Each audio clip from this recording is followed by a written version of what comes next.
Friends, welcome to our channel. ఎలా ఉన్నారు? So ఈ రోజు ఈ బ్లాగ్ లో నేను మా ఇంట్లో చేసుకున్నటువంటి సింపుల్ రాఖీ సెలబ్రేషన్ అనేది మీతో షేర్ చేయబోతున్నాను.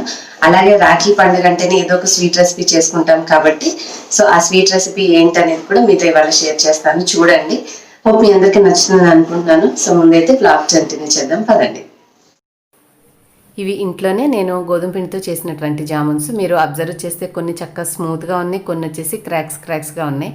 సో ఏదైనా రెసిపీ చూపించినప్పుడు పర్ఫెక్ట్గా చేయకపోతే మనం చూపించిన రెసిపీ చెప్పిన నేనే కొన్ని అలా వచ్చాయి, కొన్ని ఇలా వచ్చాయి. సో వీటి యొక్క ఎక్స్ప్లెనేషన్ నీకు రెసిపీ చూపించేటప్పుడు మీకు లాస్ట్లో యాడ్ చేశాను, చూడండి, సో దట్ మీకు అర్థమైపోతుంది. అండ్ ఇంకా రాఖీ పౌర్ణమి కదా, మొన్న తీసుకున్న వెండి వస్తువులు అను కలెక్షన్స్లో ఉన్నవి నేను పిల్లలకి సర్ది వాళ్ళకి హారత దీపించి బాబుతో రాఖీ కట్టిద్దామనేసి ముందు వెండి గిన్నె తీశాను. కానీ దేవుడికి ప్రసాదంగా పెట్టాం కదా, తినడానికి వద్దులే అని చెప్పి అది తీసేసి నార్మల్ గాజు గ్లాసులో నేను కొన్ని జామున్స్ అక్కడ పెట్టాను. తర్వాత దీపం వెలిగించి అలాగే పసుపు కుంకుమ ఉన్నది అందులో పెట్టి కొన్ని అక్షింతలు పెట్టాను. సో ఇలా రెడీ చేసి దేవుడి దగ్గర తీసుకోండి అమ్మా అంటే, మమ్మీ నిలబడి కట్టించుకుంటారు, నువ్వేంటి కూర్చోబెట్టావా అని అన్నారు. సో సరే హాల్లోనే కట్టించుకుందురులే పదనని చెప్పాను. ఇది ఐక్రాఫ్ట్ అండ్ వాళ్ళు నాకు పంపించినటువంటిదండి, మీకు ఆల్రెడీ షేర్ చేశాను కదా. సో వాళ్ళు కస్టమైజ్డ్ గిఫ్ట్స్ అనేవి పంపిస్తూ ఉంటారు. సో మాకు ఇలాగా బాబుది ఒక చిన్న కాంబో లాగా ఇచ్చారు, లైక్ స్మాల్ పిల్లో రాఖీ. ఇంకా సో ఆ రాఖీనే కట్టుకోమని చెప్పాను నేను. ఇంకా మా పాపకి ఆ ప్లేట్లో రాఖీ కూడా పెట్టిస్తే బొట్టు పెట్టేసి వాళ్ళ తమ్ముడికి హారతి ఇచ్చి చక్కగా రాఖీ కట్టింది. వాళ్ళు ఎందుకు నవ్వుకుంటున్నారంటే, టామ్ అండ్ జెర్రీలా ఎప్పుడు కొట్టుకుంటూనే ఉంటారు, బట్ ఈరోజు ఏంటంటే నేను వాళ్ళని ఇలా చేయించేసరికి వాళ్ళకి కొత్తగా అనిపిస్తుంది అనమాట. సో అక్కే కదా ఆశీర్వాదం తీసుకో అని చెప్పేసి అన్నాను. వాళ్ళకి చాలా కొత్తగా అనిపించింది ఇలా చేయించడం. సో చాలా హ్యాపీ అనిపించింది. అను కలెక్షన్ వాళ్ళు ఇచ్చినటువంటి ఈ వెండి జ్యువెలరీ, లైక్ వెండి ఐటమ్స్ అయినా, అలాగే ఐక్రాఫ్ట్ అండ్ వాళ్ళు ఇచ్చినటువంటి రాఖీతోటి ఈరోజు మా సెలబ్రేషన్ జరిగింది. పాసిబుల్ అయితే వాళ్ళ లింక్స్ నేను డిస్క్రిప్షన్లో ఇస్తానండి, చూడండి. సో ఒకవేళ నేను వెంటనే అప్డేట్ చేయకపోయినా మీకు అందులో అవైలబుల్గా ఉంటాయి. ఇంకొక కాసేపున తర్వాతనే చెక్ చేసుకుంటే మీకు కావాలంటే తెప్పించుకోవచ్చు. సో ఇలాగ రాఖీ కట్టుకున్నారు. రాఖీ కట్టిన తర్వాత నేను గులాబ్ జామున్ మీకు నేను టేస్ట్ చేసి చెప్తాను కదా, మా బాబుకి తను కంప్లీట్గా ఒకటే పెట్టేసింది. చూడండి, గట్టిగా ఉంటే మనం సింగిల్ది ఒకటే తినలేం కదా, పిండిగా ఉంటుంది. సో తను అలా బ్రేక్ చేస్తే నీట్గా బ్రేక్ అని. అండ్ ఇంకా నేను చేసి ఒక 1 అవర్ కూడా ఉంచలేదండి, ఒక 10 నిమిషాలే ఉంచాము మేమంతే. సో 10 నిమిషాలకి మీరు మా పిల్లలు తింటూ ఉంటే అబ్జర్వ్ చేయొచ్చు. అంటే గులాబ్ జామున్కి అంతసేపు ఉంచి మళ్ళీ వీళ్ళు వేరే పనులు అవి చేసుకోవాలి కదా. సో వెంటనే ప్రిపేర్ చేయంగానే నేను తీసేసి కాస్త మునిగేలాగా గుంటగా ఉన్న గిన్నెలో వేసేసి ఉంచాను. సో దట్ జామున్స్ అన్ని సిరప్లో మునిగి ఉంటాయి కాబట్టి మంచిగా వస్తాయని. సో 10 నిమిషాలకే చక్కగా పీల్చుకున్నాయండి, నాకైతే ఏం ప్రాబ్లం అనిపించలేదు. మీకు ఒకవేళ కావాలి అంటే నేను ఎక్స్ప్లెనేషన్లో మీరు చేయకుండా మిస్టేక్స్ ఏంటని చెప్తాను. అండ్ మా అబ్బాయి ఒక 500 ఇచ్చాడని వాళ్ళక్క హ్యాపీనెస్ తోటి ఒక కిస్ పెట్టేసింది. సో కొన్ని పిక్స్ అనేవి తీసుకున్నారు. అబ్బా, మా ఇంటి దగ్గర వచ్చే సౌండ్స్కి అయితే మాత్రం వాయిస్ ఓవర్ ఇవ్వాలంటే చిరాకు వస్తుందండి. ఎప్పుడు ఏదో ఒకటి అమ్మేవాళ్ళు వస్తూనే ఉంటారు. సో ఇదిగోండి, మీకు జూమ్ చేసి దగ్గరగా చూపిస్తున్నాను జామున్ ఎంత పర్ఫెక్ట్గా ఉన్నాయో. సో ఒక చిన్న మార్పు ఉంది, అది మీరు చేసుకుంటే నేను రెసిపీ చూపించేటప్పుడు చెప్తాను. సో మీకు హ్యాపీగా అర్థమైపోతుంది. ఇంకా ఎందుకు ఆలస్యం, చేసేసేద్దాం పదండి. జస్ట్ నేను థంబ్నెయిల్ కోసం అన్నట్టుగా ఒక ఫోటో దిగుతున్నాను అనమాట. అండ్ ఈరోజు వేసుకున్నటువంటి శారీ వచ్చేసి జోమ్సోల్లో తీసుకున్నటువంటిది. నెక్ పీస్ వచ్చేసి పింక్ అండ్ బ్లూ వాళ్ళు పంపించారు. అండ్ 0 కట్ అనే జ్యువెలరీ బాక్స్లోంచి ఇయర్ రింగ్స్ అనేవి తీసుకున్నాను. ఇంక ఇప్పుడైతే గులాబ్ జామ్ చేద్దామని చెప్పేసి కిచెన్లోకి వచ్చానండి. నేను ఇంతకు ముందు బాబు బర్త్డే కూడా గోధుమ పిండితోటి గులాబ్ జామ్ చేశాను. చాలా మందికి గట్టిగా వచ్చాయి అని అంటున్నారు. సో మళ్ళీ ఇంకొకసారి ట్రై చేసి చూపిస్తే మీలాంటి వాళ్ళకి హెల్ప్ అవుతుందని చెప్పేసి నేను ఇప్పుడు ప్రిపరేషన్ అయితే చేస్తున్నాను. చూద్దాము. ముందుగా నేను ఇక్కడ గులాబ్ జామ్ కోసము ఒక చిన్న కప్పు గోధుమ పిండి తీసుకున్నాను. మనం మామూలుగా గులాబ్ జామ్ పిండి తీసుకున్నప్పుడు ఆల్మోస్ట్ ఒక 2 కప్పులు ఉంటుందేమో, అంతే కదా. సో ఒక కప్పు గులాబ్ జామ్కి కొంచెం ఒక 1 or 2 స్పూన్స్ పాలపొడి, ఎవ్రీడే పాలపొడి అని చెప్పేసి మనకి షాపులో ఈజీగా బ్లూ కలర్ ప్యాకెట్లో దొరుకుతుందండి, అది తీసుకోవచ్చు. సో ఆ పాలపొడి ఒక 2 స్పూన్లు వేసుకుంటే బాగుంటుంది. ఇన్ కేస్ మీకు లేకపోతే స్కిప్ చేసినా పర్వాలేదు. కొంచెం చిక్కటి పాలు కలుపుకుంటే మనకి టేస్ట్ అనేది బాగుంటుంది. అలాగే కొద్దిగా షుగర్ సిరప్లో వేసుకోవడానికి యాలక్కాయలు తీసుకున్నాను. దంచుకోవడానికి చిన్న రోల్ రెడీగా పెట్టేసి షుగర్ కూడా రెడీగా పెట్టాను. ముందైతే మనం ఏం చేయాలంటే కొంచెం నెయ్యి వేసుకొని మనం ఈ గోధుమ పిండిని ఫ్రై చేసుకోవాలి, పచ్చివాసన లేకుండా బాగుంటుంది. సో నేను సో ఒక కప్పు పిండి కాబట్టి ఒక 2-3 స్పూన్లు వేసుకుంటే బాగుంటుంది. అంటే గోధుమ పిండి బాగా వేగుతుంది, ప్లస్ మనకి గట్టిగా రాకుండా ఉంటాయి అన్నమాట.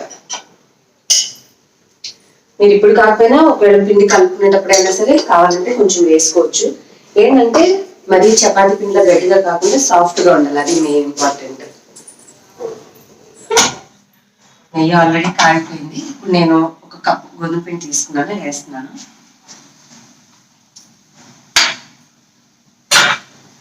నెయ్యి కాగింది కాబట్టి మనము సిమ్లో పెట్టుకుని నిదానంగా తిప్పుకుంటూ ఉండాలి.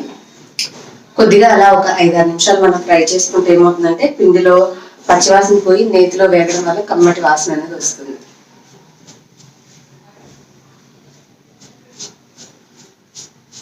ఇట్లాగా ఇప్పుడు నేను చూపిస్తున్నట్టుగా ఒకే బాల్ లాగా కాకుండా మనం కొంచెం ఇట్లా ప్రెస్ చేస్తూ ఉంటే ఏమవుతుందంటే పిండి ఉండకట్టకుండా చక్కగా వేగుతుంది. నేను ఒక 2 నిమిషాలు వేయించి ఇలాగా.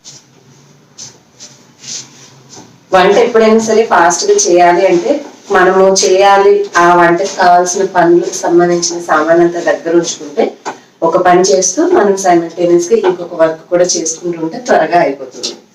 అంటే ఇప్పుడు చేయడం రాని వాళ్ళు ఏంటంటే ఇట్లాగా మా లాంటి వీడియోస్ చూసి దీని తర్వాతే ఇంకొకటి అట్లా చేయడం కాకుండా ఇంగ్రీడియంట్స్ ఒకసారి వీడియో మొత్తం చూసి ఏమేమి పనులు చేశారు, దానికి ఏమేమి కావాల్సినవి తెచ్చిపెట్టుకున్నారు అనేది అన్ని ఇంగ్రీడియంట్స్ మీరు ఒకసారి వీడియో చూశాక నోట్ చేసుకుని మళ్ళీ సెకండ్ టైం చూస్తూ ట్రై చేస్తే మీకు పర్ఫెక్ట్గా వస్తుంది. దానివల్ల ఏమవుతుందంటే ఏమేమి ఐటమ్స్ కావాలో అన్నీ మీకు రెడీగా ఉంటాయి. సో ఒకటి చేసే లోపల ఇంకొకటి మాడిపోవడము అలా అవ్వదన్నమాట. ఏదైనా ఎక్స్పీరియన్స్ తోటేనండి, ఎందుకంటే మేము అలా ముందు మిస్టేక్స్ చేసి ఉంటాం కాబట్టి అవి రిపీట్ అవ్వకుండా మీకు నేను చెప్పగలుగుతున్నాను అనమాట. సో మనకి నిదానంగా కొంచెం ఇది పిండి అనేది వేగుతూ ఉంటుంది. ఈ లోపల నేను దీనికి కావాల్సిన అంటే మనం షుగర్ సిరప్లో వేసుకోవడానికి కావాల్సిన యాలక్కాయలు అక్కడ పెట్టుకున్నాను, అవి దంచేస్తాను.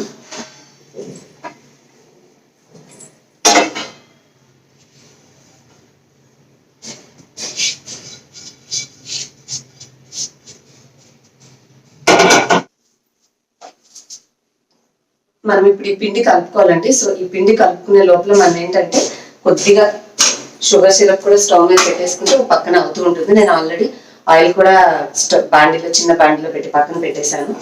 దీంట్లో ఏంటంటే షుగర్ సిరప్ కి ఒక కప్పు తీసుకున్నాం కాబట్టి మనం ఒక కప్పున్నర షుగర్ తీసుకుంటే మనకి షుగర్ సిరప్ అనేది సరిపోతుంది.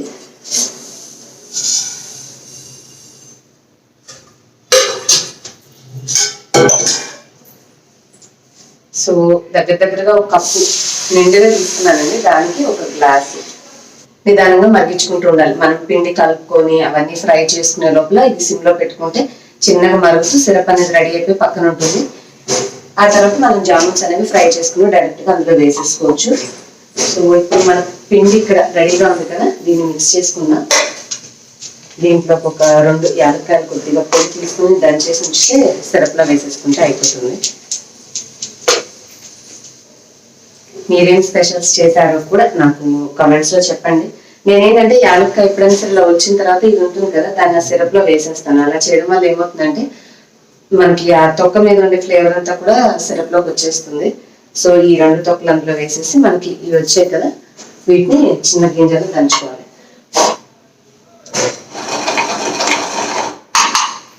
సో మనకి యాలక్కాయ పొడి కూడా రెడీ అయిపోయింది. దీన్ని పక్కన పెట్టేసి సిరప్ వచ్చేసి ఇక్కడ పెట్టేశానండి, స్టవ్ మీద అవుతూ ఉంది. ఈ లోపల మనం పిండి అనేది కలిపేసుకున్నాం. తీసుకున్న ఒక కప్పు ఈ పిండి చల్లారిపోయింది కదా, ఇప్పుడు ఇందులో ఒక పెద్ద స్పూన్ పాలపొడి వేసుకుంటాను. ఇది వేయడం వల్ల ఏంటంటే మంచి రుచి వస్తుంది, టేస్ట్ బాగుంటుంది. సో ఇప్పుడు ఈ పిండిలో నేను ఒక స్పూన్ పాలపొడి వేసాను కదండి, దీంట్లో మనకి బేకింగ్ పౌడర్ దొరుకుతుంది. సో ఈ బేకింగ్ పౌడర్ ఒక స్పూన్ వేసుకోవచ్చు, చిన్న టీ స్పూన్ అంతా. లేదు అంటే మీరు కొంచెం బేకింగ్ సోడా వేసుకుని కాస్త పెరుగు వేసుకోండి. అంటే బేకింగ్ సోడా అనేది మనకి అది రియాక్షన్ అనేది అక్కడ మనకి ఫ్లఫీగా రావాలి కాబట్టి దానికోసం మనం కొంచెం పెరుగు కూడా కలుపుకోవాలి. డైరెక్ట్ బేకింగ్ పౌడర్ వేసుకుంటే అవసరం లేదండి, పాలు పోసేసి కలుపుకోవచ్చు. ఇప్పుడు ఇవన్నీ ఒకసారి కలిసేలాగా ఇలా కలిపేసేసుకొని కొద్దిగా పాలు తీసుకుని నేను కలుపుతాను, మీకు ప్రాసెస్ చూపిస్తాను. అంటే నా పాత వీడియో చూసిన వాళ్ళు మాకు గులాబ్ జామున్స్ గట్టిగా వచ్చాయండి అంటున్నారు. సో అందుకోసమని మళ్ళీ నేనే మా ఇంట్లో ఇంకోసారి ఎందుకు ట్రై చేయకూడదని చెప్పేసి ఈరోజు అదే సేమ్ ప్రాసెస్ ట్రై చేస్తున్నాను. సో మీకు డౌట్ ఉన్న వాళ్ళు ఇవాళ చూడండి మీకు ఎలా ఉన్నాయనేది నేను టెక్స్చర్ కూడా చేసిన తర్వాత చక్కగా కట్ చేసి చూపిస్తాను. ముందైతే ఇది మిక్స్ చేసుకుందాం. ముందు కొంచెం పాలు తీసి పక్కన పెట్టుకొని స్పూన్తో వేసుకుంటూ కొద్దిగా చపాతీ పిండి కంటే కూడా సాఫ్ట్గా ఉండాలండి. కాకపోతే మరీ సాఫ్ట్గా ఉంటే మన చేతికి అతుక్కున్నట్టుగా ఉంటుంది కదా. మీరు ఎన్ని బాల్స్ చేయాలనుకుంటున్నారో అన్నీ ఈ విధంగా విడివిడిగా చేయండి. పిండి గట్టిగా ఉంటే కొంచెం సేపటికే చల్లారిపోయి మనము ఎంత రౌండ్ షేప్ చేసినా కూడా క్రాక్స్ వస్తాయి. సో పిండి కొద్దిగా అంటే తడిగా ఉండేలాగానే కలుపుకొని మీరు చేతికి అంటుకోకుండా కొంచెం నూనె హెల్ప్ తీసుకొని కాస్త చేసేటప్పుడు గట్టిగా చేత్తో ఒత్తుతూ చేస్తే స్మూత్గా రౌండ్గా వస్తాయండి. అదే ఒక్కటే మెయిన్ చేయాల్సింది. పిండి పొడిగా ఉందా పగుళ్ళు అనేవి వచ్చేస్తాయి.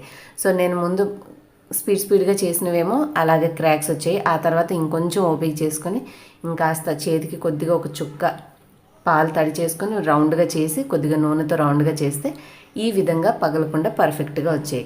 సో మనము ఆయిల్ అనేది మీడియం ఫ్లేమ్లో పెట్టుకోవాలండి. హై ఉండకూడదు, మరీ స్లో ఉండకూడదు. కొంచెం మీడియంలో పెట్టుకొని నిదానంగా మనము కొంచెం ముదురు రంగు వచ్చే వరకు వేయించేసుకొని నేను ఇందాక చెప్పినట్టుగా సిరప్ అనేది పక్కన రెడీ అయిపోతుంది కదా. కొంచెం గుంటగా ఉన్న గిన్నెలోకి ఆ సిరప్ తీసేసుకొని ఇవి రెడీ అయిన తర్వాత వీటిని ఆ సిరప్లో వేసేస్తే ఒక్క 10 నిమిషాలకి ఇవైతే పర్ఫెక్ట్గా పీల్చుకునేయండి. ఇంకా మీరు చేసేవాళ్ళు ఎక్కడ మిస్టేక్ చేస్తున్నారో నాకు తెలియట్లేదు. ఒక్క పిండి కలిపే విధానం కొంచెం పొడిగా ఉంటేనే మనకి పగుళ్ళు వస్తున్నాయి. పిండి కొద్దిగా సాఫ్ట్గా ఉండి ఆ స్మూత్నెస్ కోసం కాస్త నూనె అప్లై చేసుకుంటే మనకి ఏ ఇబ్బంది లేదు. సో ఈ చిన్న జాగ్రత్త తీసుకొని మీరు కూడా చేసుకున్నారంటే మనకి గులాబ్ జామున్స్ బాగా వస్తాయి. 1-2 సార్లు నేను చేసిన చాలా చిన్న కప్ అండి. మీరు కూడా ట్రై చేయండి. ఇంకొకసారి చేస్తే పర్ఫెక్ట్గా రావచ్చు. సో పిండి గట్టిగా ఉంటేనే మనకి ప్రాబ్లం అనమాట. అదొకటి గుర్తుపెట్టుకుంటే చాలు. సో చూసారు కదా నేను హడావిడిగా చేసిన బాల్స్ అయితే ఇలా వచ్చాయి ఫ్రై చేశాక.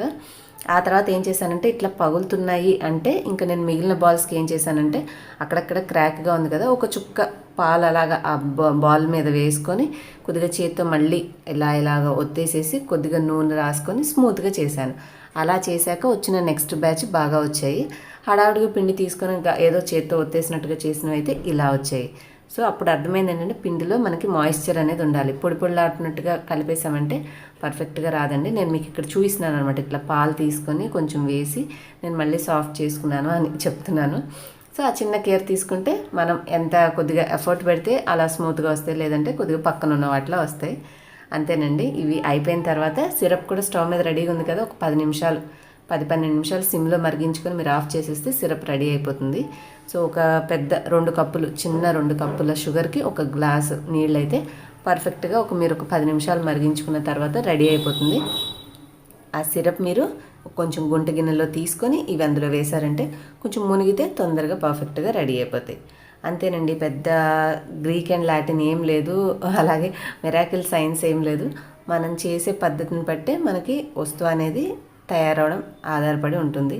హోప్ మీ అందరికీ ఈరోజు ఈ రెసిపీ నచ్చింది అనుకుంటున్నాను. నచ్చితే మాత్రం ఒక చిన్న లైక్ చేయడం మర్చిపోకండి. అలాగే మీరు మన ఛానల్ ఫస్ట్ టైం చూస్తుంటే సబ్స్క్రైబ్ చేసుకోండి. మీ ఫ్రెండ్స్ అండ్ ఫ్యామిలీతో కూడా షేర్ చేయండి. మన ఛానల్ మీరు కొంతమందికి తెలుస్తుంది. చూసారు కదా జామున్స్ అనేవి చక్కగా అయిపోయినాయి. సో ముందుగా చేసిన ఎలా ఉన్నాయి, తర్వాత చేసినవి ఎలా ఉన్నాయి అనేది మన ఎఫర్ట్ అనేది ఇక్కడ తెలిసిపోతుంది అనమాట. ఒక 10 నిమిషాలకే సాఫ్ట్ అయిపోయినాయండి. ఇబ్బంది అయితే ఏం లేదు. సో మన పిండి కొంచెం గుల్లగా ఉండేలా చూసుకుంటే చాలు. పర్ఫెక్ట్గా జామున్స్ రెడీ అయిపోయినాయి. మీరు కూడా రెడీ చేసి నాకు ఇన్స్టాగ్రామ్లో షేర్ చేయండి. అలాగే మన ఫేస్బుక్ పేజ్ని కూడా ఫాలో చేయండి, స్మార్ట్ తెలుగు హౌస్ వైఫ్.